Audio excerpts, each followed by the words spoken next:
ठाणे जिल्हा एकता मंच आणि महिला एकता मंच यांच्या वतीने मुरबाड येथे आयोजित करण्यात आलेल्या 16व्या भव्य सामुदायिक विवाह सोहळ्याने सामाजिक सलोख्याचा एक नवा आदर्श निर्माण केला असून या सोहळ्याचे खऱ्या अर्थाने केंद्रबिंदू ठरले ते राष्ट्रवादी काँग्रेसचे उपप्रदेशाध्यक्ष डॉक्टर सुनील पाटील। आपल्या पत्नी सौ कविताताई पाटील यांच्यासह उपस्थित राहत डॉक्टर पाटील यांनी प्रत्येक वधूवरास प्रत्यक्ष भेटून शुभ आशीर्वाद दिले, ज्यामुळे मुस्लिम बांधवांमध्ये आनंदाचे वातावरण पसरले होते।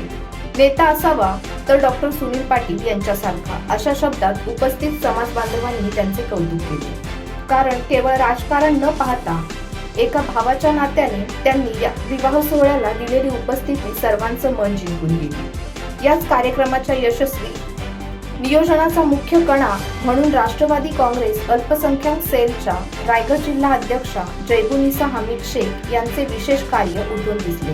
निमंत्रक या नात्याने सौ जैबुनिसा शेख यांनी अहोरात्र मेहनत घेऊन आणि अत्यंत सूक्ष्म नियोजन करून हा सोहळा निर्विघ्नपणे पार पाडला। त्यांच्या या प्रभावी नेतृत्वाचे सर्वत्र कौतुक होत आहे।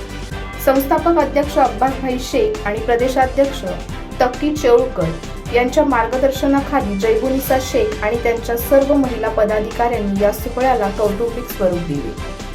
डॉक्टर सुनील पाटील यांना यावेळी मानचिन्ह देऊन सन्मानित करण्यात आले, तेव्हा उपस्थितांनी धन्यवाद भाऊ अशा घोषणा देत त्यांचा जंगी सत्कार केला।